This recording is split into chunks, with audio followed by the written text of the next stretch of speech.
The real cost of Oklahoma healthcare is time. Oklahoma's shorter life expectancy means fewer graduations, weddings, holidays, and fewer years watching grandchildren grow up. Most grandparents do not measure life in government statistics. They measure it in birthdays, graduations, weddings, holidays, and the privilege of watching a grandchild grow into an adult. But Oklahoma families are receiving less of that time. First, the United States trails many other developed countries in life expectancy despite being wealthier than most of them and spending far more per person on healthcare. Then Oklahoma falls nearly 4 additional years below the national average. According to the Centers for Disease Control and Prevention, life expectancy in Oklahoma was 73.8 years in 2022. It was 71.3 years for men and 76.5 years for women. The national average was 77.5 years. 27 OECD countries had life expectancies above 80 in 2023. People in countries including Japan, Spain, and Italy live longer than Americans, even though those countries are less wealthy per person than the United States. Put America's international disadvantage together with Oklahoma's additional disadvantage, and the result is roughly a decade of life separating Oklahomans from people in some developed countries with universal health care. Life expectancy is a population average, not a prediction of when any particular person will die. But Oklahoma's underlying mortality data tell an equally troubling story. Approximately 1/3 of Oklahomans would not survive to age 70 under the state's 2022 mortality rates. For men, the figure was nearly 39%. This is not merely a statistic.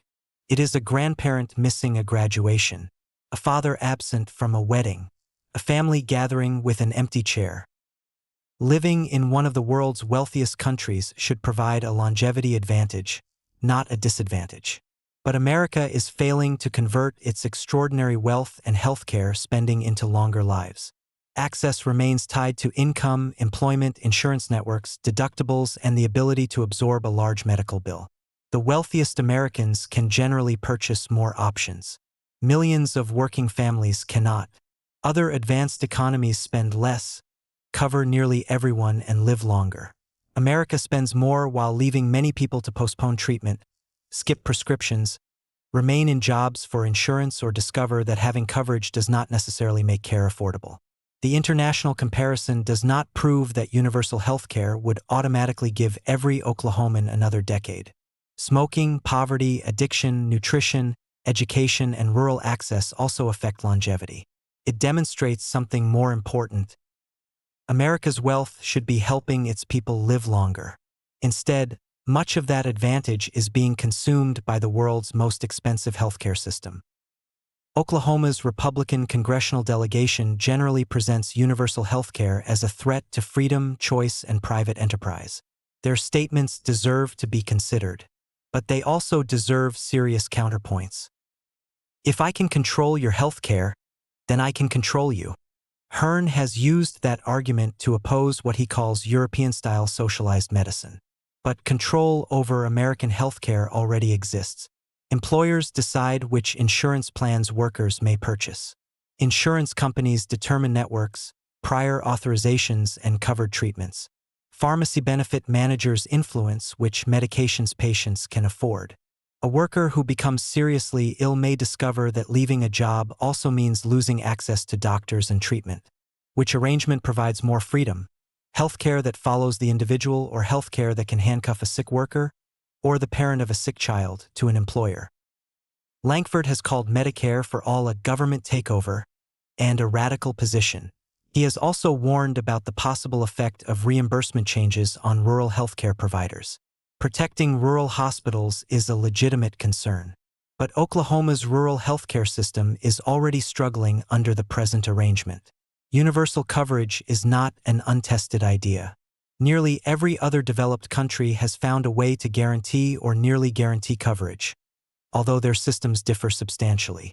The question is not whether every universal healthcare proposal is perfect. It is why Oklahoma should remain committed to a system already failing many rural communities.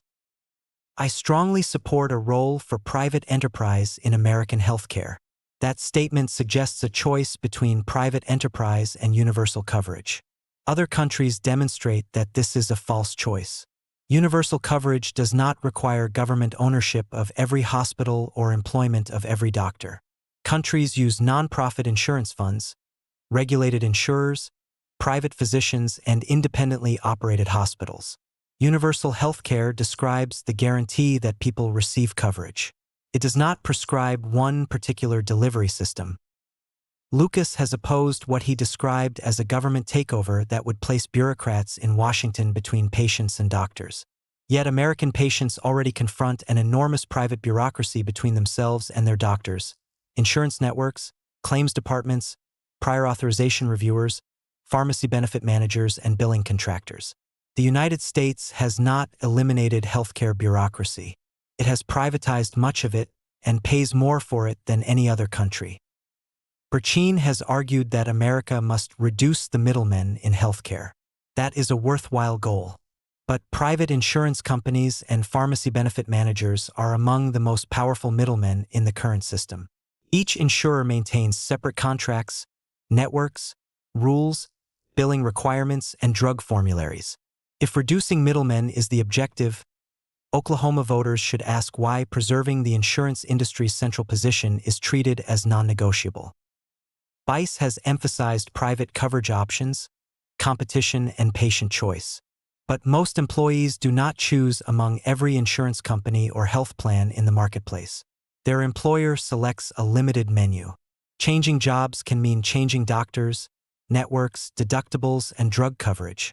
A system in which healthcare follows the person would increase employees' freedom to choose where they work, even if private doctors and hospitals continued providing their care. Tedford has stated, Medicare and Medicaid should remain available for seniors and the truly vulnerable, but Washington should not ever take over health care. I support patient choice, price transparency, competition, and lower costs through free market reforms.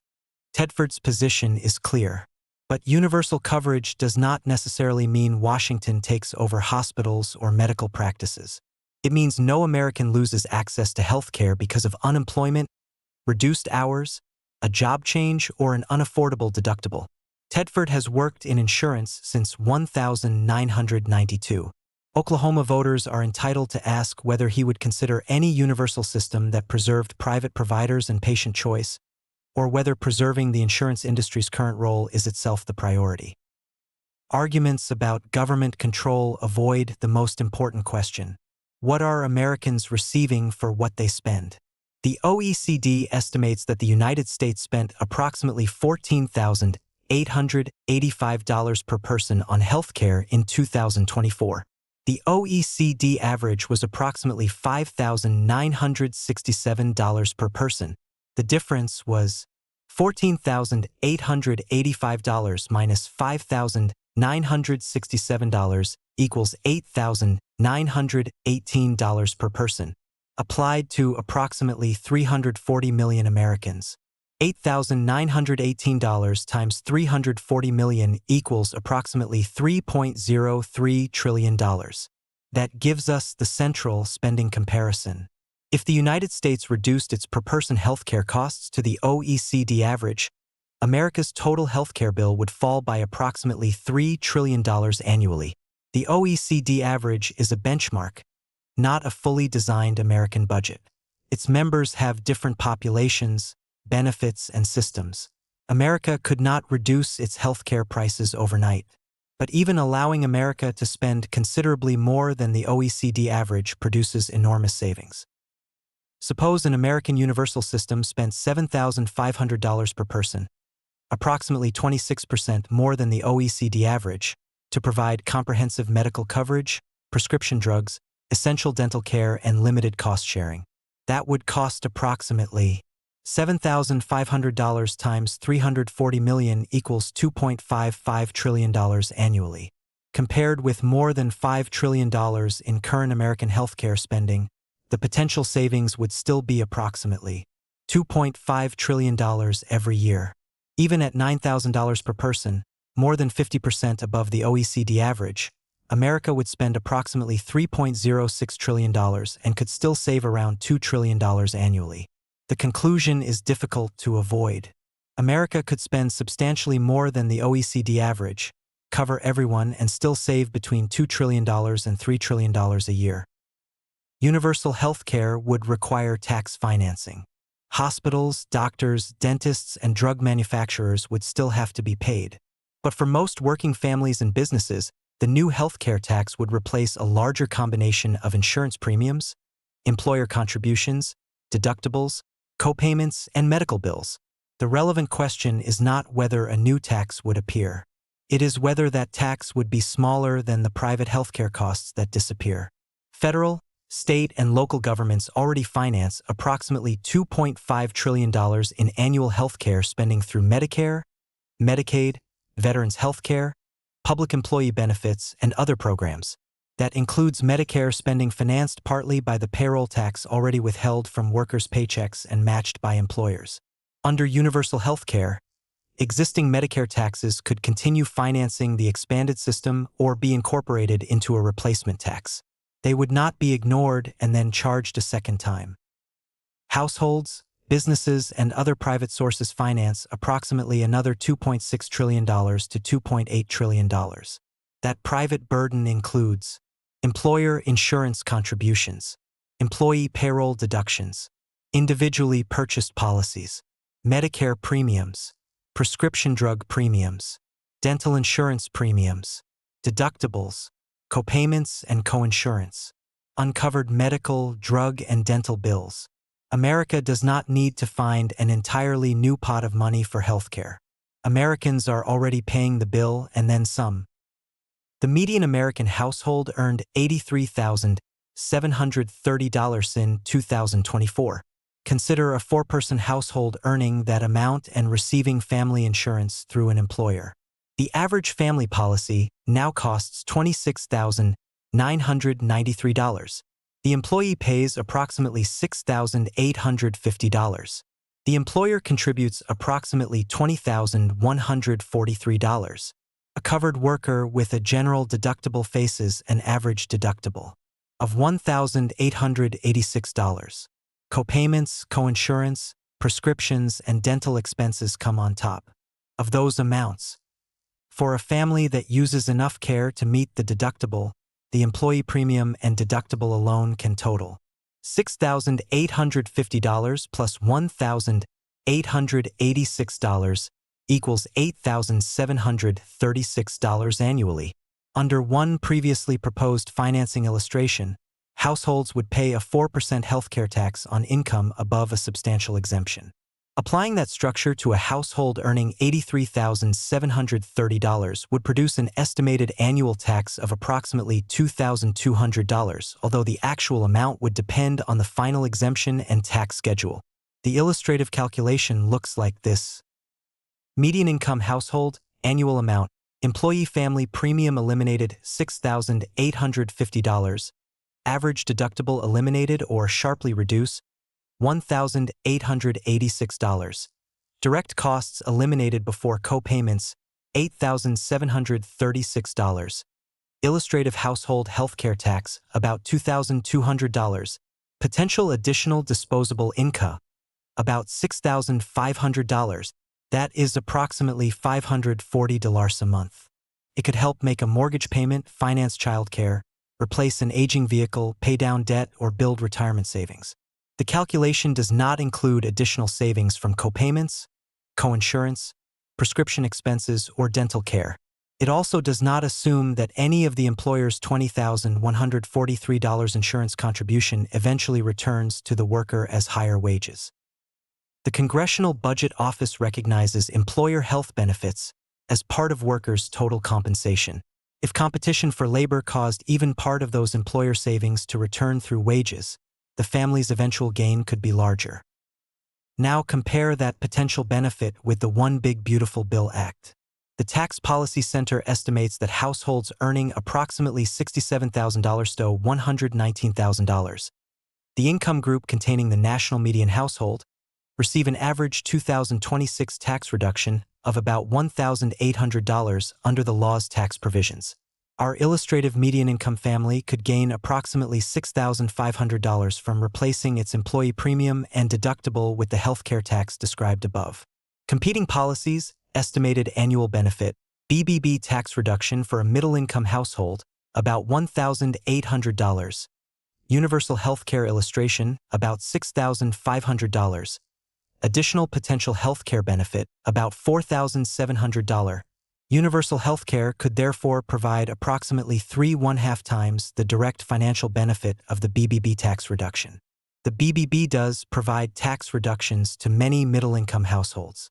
That should be acknowledged, but its largest dollar benefits flow upward. The Institute on Taxation and Economic Policy estimates that the richest 1% will receive an average tax reduction of approximately $66,000 in 2026. The richest 5% receive approximately 45% of the law's net tax benefits. The richest 1% receive more total tax savings than the entire bottom 60% combined. The Tax Policy Center estimates income group average 2026 tax reduction, lowest income households about $150, middle income households about $1,800, households earning $460,000, $1.1 million, about $21,000, highest income 0.1%, nearly $300,000. Those figures measure the tax provisions. Once reductions in Medicaid, food assistance, and health insurance subsidies are considered, the Congressional Budget Office finds that resources decline for households near the bottom while increasing for households in the middle and at the top. Oklahoma's congressional Republicans supported a policy offering a middle-income household an average tax reduction of approximately $1,800 while preserving a health care system that can take several times that amount back through premiums, deductibles, and medical bills. That is not an abstract ideological difference. It is a choice about who receives the larger benefit. Suppose America spent $7,500 per person on comprehensive universal health care, 26% above the OECD average, and saved approximately $2.5 trillion annually. What else could the country do with even a fraction of those savings? Approximately 9 million students could potentially benefit from 2 tuition-free years at a community college or technical school. Using an estimated tuition cost of approximately $4,000 to $5,000 per student, the national cost would be roughly $36 billion to $45 billion annually. That is less than 2% of the potential healthcare savings. America could provide 2 tuition-free years of college or technical training and still retain approximately $2.45 trillion in annual savings. Those 2 years could prepare Americans for careers in nursing, welding, advanced manufacturing, computer technology, aviation maintenance, construction trades, medical technology, energy, automotive repair. That is the difference between spending and investment. Excessive healthcare prices consume family and business income without producing better national outcomes. Education and technical training increase skills, productivity, and earning power. Tax cuts ask ordinary Americans to wait for economic gains to trickle down. Lower healthcare costs and workforce education invest directly in their ability to move up. One of the least discussed costs of employer-sponsored insurance is job lock. Workers remain in jobs because they or a spouse or child need the health plan. They pass up higher-paying positions, avoid starting businesses, or delay retirement because changing employment could mean changing doctors, losing drug coverage, or beginning a new deductible. The Government Accountability Office has found evidence that employer-sponsored insurance reduces job mobility, self-employment, and retirement. In one analysis, men with employer coverage were approximately 23% less likely to leave their jobs when they lacked access to coverage through a spouse. The Congressional Budget Office has also recognized that access to insurance outside employment can help workers move to jobs that better match their skills. Healthcare tied to employment does not merely limit medical choice. It limits economic choice. A worker should not have to choose between a better future and a child's oncologist. The Affordable Care Act generally defines a full-time employee as someone averaging at least 30 hours a week or 130 hours a month for purposes of the employer coverage requirement. That creates an incentive for some businesses to control workers' hours and avoid crossing the threshold that may trigger healthcare obligations. Universal coverage would not eliminate every reason employers use part-time labor, but it would eliminate the health benefit incentive to keep a worker below a particular number of hours. That matters in Oklahoma. A June 2026 Government Accountability Office analysis of September 2025 Medicaid enrollment estimated that Walmart employed 4,684 working-age Oklahoma Medicaid recipients and Amazon employed another 2,697. Together, those companies employed approximately 7,381 Oklahoma Medicaid recipients included in the study. McDonald's was sixth on the Oklahoma list, with approximately 1,533. The figures do not prove that any particular company illegally manipulated hours. They are estimates, are not adjusted for company size, and identify the employer of record rather than every circumstance affecting a worker's household. But they reveal the larger arrangement. Taxpayers finance healthcare for thousands of Oklahomans employed by some of the largest corporations operating in the state. Kevin Hearn's business career included operating more than 20 McDonald's franchises. That experience should give him a useful perspective on a basic policy question. Why should access to healthcare depend on whether a restaurant, warehouse, or retail employee receives 29 hours or 30? Universal coverage is frequently described as a new tax on employers. That framing ignores what businesses already pay. The average employer contribution toward a family policy reached approximately $20,143 in 2025. That is effectively a private healthcare tax, one that rises unpredictably and requires companies to administer benefits unrelated to their underlying businesses. Businesses should compare a universal healthcare contribution with their present premiums, not with zero. A company paying $20,143 toward a family policy is not receiving free market healthcare for nothing. It is sending a substantial portion of an employee's compensation to an insurance company. For many businesses, replacing premiums with a lower and more predictable contribution could reduce costs, simplify administration, and make it easier to compete for workers. It would also eliminate the competitive advantage available to companies that limit hours or rely on Medicaid to cover employees. Opponents describe universal healthcare as a threat to personal choice. But patients in other developed countries continue seeing physicians, receiving referrals, obtaining second opinions, and undergoing specialist treatment. The major difference is that illness is less likely to destroy everything the family has accumulated. A Canadian member of Parliament described being born with a cleft lip and receiving the necessary medical treatment. "We never had to worry about paying a bill." The speaker added that his parents never had to worry about whether he would receive the treatment he needed. Canada has serious waiting time and physician shortage problems, especially in some rural communities. Prescription and dental coverage vary by province. But Canadian families generally do not receive American-style bills for medically necessary hospital and physician services. A family does not have to wonder whether a child's surgery will consume the parent's retirement savings. Sue, a 59-year-old British cancer patient, had previously survived breast cancer. When an enlarged lymph node appeared, she sought further investigation through Britain's National Health Service. After an initial diagnosis suggested her cancer was terminal, Sue and her consultant obtained a second opinion. A second biopsy revealed a different diagnosis, one that could be treated. She underwent specialist surgery to remove 26 lymph nodes and then received radiotherapy. Her advice was, advocate for yourself and trust your instincts. Sue questioned a diagnosis, obtained a second opinion, saw specialists, received surgery, and underwent radiation treatment. She did not have to remain silent because another opinion fell outside an employer's insurance network. Japanese economic commentator Hajime Yamazaki was diagnosed with stage 3 esophageal cancer. He underwent 2 hospitalizations for chemotherapy followed by surgery.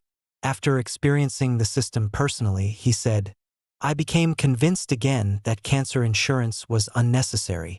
Japan requires patient cost sharing, but its national health insurance system places income-related limits on catastrophic medical expenses. His treatment was not entirely free, but its cost was not unlimited. That is the critical difference. A family can plan for taxes or capped copayments. It cannot responsibly budget for a six-figure cancer diagnosis. No universal system guarantees that every patient immediately sees any specialist in the country. Canada struggles with waiting times. Britain's NHS has experienced staffing and capacity shortages. Japan requires patient contributions. Other OECD systems have their own weaknesses, but neither does the American system guarantee immediate access. Americans wait for specialist appointments. Rural Oklahomans travel long distances for care. Insurance companies deny prior authorizations. Patients discover that physicians are outside their networks. Others delay treatment because they cannot afford their deductibles. America rations healthcare too. It frequently rations according to income, employment, insurance status, and the ability to pay. The honest comparison is not between an imperfect universal system and an imaginary perfect American system. It is between the problems other countries experience while covering nearly everyone and the problems America experiences while spending far more and leaving families exposed to financial ruin. Most Americans will never leave their children millions of dollars. Their generational wealth may consist of a paid-off home, a retirement account, a family farm, a small business, and savings accumulated during 40 years of work. A serious illness can consume that inheritance long before an estate tax return would ever be filed. Our earlier illustration showed a possible $6,500 annual gain for a median income household. If that family saved and invested half, $3,250 annually, for 30 years at an average 5% return, it could accumulate approximately $216,000 in additional family wealth. Saving the entire $6,500 under the same illustration could accumulate approximately $432,000 over 30 years. Those are illustrations, not investment guarantees. But they show that recurring healthcare expenses cost families more than this year's premiums. Families also lose the investment growth that money might have produced over several decades. Universal healthcare could help ordinary families build and preserve hundreds of thousands of dollars in additional wealth while protecting them against catastrophic medical bills. Healthcare reform is therefore more than a medical policy or household budget policy. It is an estate protection policy for families who will never need a high-priced estate attorney or a multimillion-dollar trust. Medical treatment and prolonged custodial care are not the same thing. Medicare generally does not cover extended nursing home residence when someone primarily needs help bathing, dressing, or eating. Medicaid may cover long-term care after a person meets financial eligibility requirements. If America intends to protect family assets fully, a universal plan must say explicitly how it handles hospital and physician services, specialist treatment, prescription drugs, essential dental care, home-based assistance, long-term nursing home care. Otherwise, medical coverage could become universal while nursing home costs continued consuming middle-class estates. The broader goal should be clear.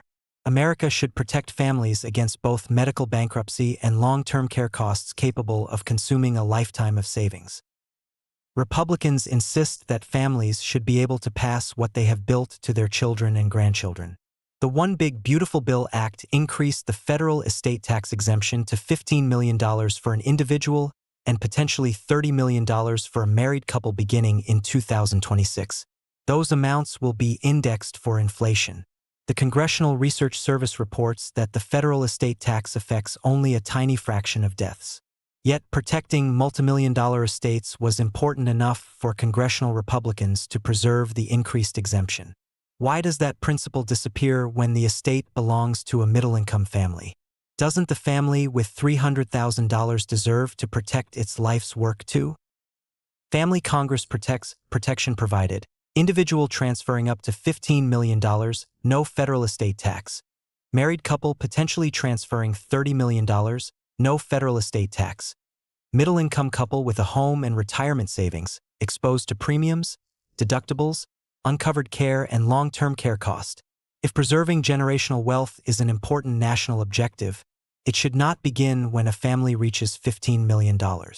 A universal healthcare system could protect the smaller estates representing nearly all the wealth ordinary families will ever pass to the next generation. That would do more to create broad-based generational wealth than shielding the next $1 million above a multimillion-dollar estate exemption. A government that protects a $30 million estate but allows illness to consume a middle-income family's life savings is not protecting generational wealth. It is protecting wealth after deciding whose wealth matters. These are not requests for another recital about socialism, government control, or the free market. Oklahomans have heard those slogans for decades. These are requests for numbers and results. You have said, "If I can control your health care, then I can control you," which arrangement gives workers more control. Universal coverage that follows them, or employer-sponsored insurance that can prevent someone with a sick spouse or child from accepting a better job. You have described Medicare for all as a government takeover and a radical position. If other developed countries cover nearly everyone for an OECD average of approximately $5,967 per person, why should Oklahomans accept an American system costing approximately $14,885 per person without receiving universal coverage or longer lives? You strongly support a role for private enterprise in American healthcare. Why must protecting private enterprise require preserving a system in which insurers, employers, and pharmacy benefit managers restrict networks, require prior authorization, and stand between patients and their doctors? You have warned against putting Washington bureaucrats between patients and doctors. How are patients freer when insurance company claims reviewers, network administrators, and pharmacy benefit managers already decide which doctors, treatments, and prescriptions they can afford? You have called for reducing healthcare middlemen. If private insurers and pharmacy benefit managers are among the largest middlemen in healthcare, why should their central position be protected instead of creating portable coverage that follows every American? You have emphasized competition, private coverage options, and patient choice. How much real choice does a worker have when an employer selects the available plans and changing jobs can mean losing doctors, drug coverage, and progress toward a deductible? You have said Washington should never take over healthcare and that free market reforms will produce greater choice and lower costs. What evidence shows that further market reforms can close a per-person spending gap approaching $9,000 while covering everyone? And would you consider any universal system that preserved private doctors and hospitals? Assigning one question to each person does not relieve the others of answering it. Every Oklahoma representative, Senator Langford, and congressional candidate Mark Tedford should answer all 7 questions. They should also answer these. How would your preferred plan reduce American healthcare spending from $14,885 per person toward the OECD average of $5,967? How many additional years should Oklahomans accept a life expectancy nearly 4 years below the national average? What is your plan to prevent illness from consuming a middle-income family's home, retirement savings, and intended inheritance? Why is preserving employer-sponsored insurance more important than allowing healthcare to follow workers between jobs? How much would your proposal save a 4-person household earning the median household income? Would it reduce premiums, deductibles, prescription expenses, and dental costs? By how much? If universal health care threatens economic opportunity, why does the United States rank below numerous universally covered countries in economic mobility? Why should taxpayers finance Medicaid coverage for thousands of people employed by some of America's largest corporations? If Congress can protect an inheritance of $15 million per person or potentially $30 million per couple, why shouldn't it protect the smaller estates illness can take from ordinary families? What measurable result should voters expect from your alternative? And when should they expect it? These officials did not invent the Republican Party's healthcare position. They inherited and continue defending it. For decades, Republican healthcare policy has relied on familiar arguments. Employer-sponsored insurance protects individual choice. Competition will eventually lower prices. Universal coverage gives government too much authority.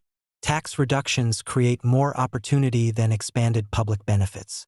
Medicare, Medicaid, and other public programs should remain limited, rather than become the foundation of universal coverage. The personalities change. The vocabulary changes slightly. The promised market solution remains just around the corner. Meanwhile, America continues spending nearly $9,000 more per person than the OECD average. Oklahoma continues falling behind the nation in life expectancy. Families remain tied to jobs for insurance. Businesses pay enormous premiums. Medical and long-term care costs threaten the savings ordinary people hope to leave their children.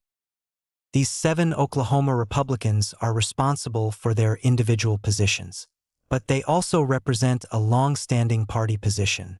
Preserve the private, employment-centered system and warn voters that universal coverage would be worse. That argument now carries the burden of proof.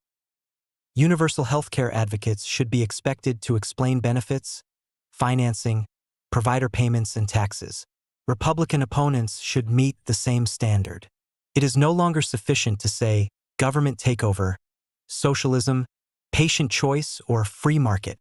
Those are labels, not healthcare plans.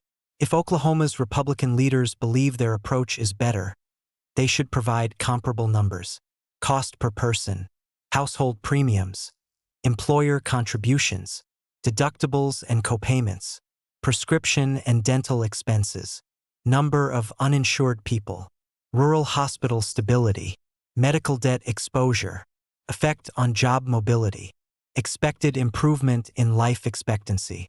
Then voters can compare the results. The healthcare debate is usually presented as a contest among government, insurance companies, employers, and taxpayers. Families experience it differently. They experience it as time. Time to change jobs without losing a specialist. Time to start a business without gambling a family's medical security. Time to seek treatment before a manageable condition becomes a crisis. Time with your family, the most important thing our political leaders focus on when crafting our nation's and state's healthcare policy. Follow the money at wlangdon.substack.com. Follow the money at wlangdon.substack.com.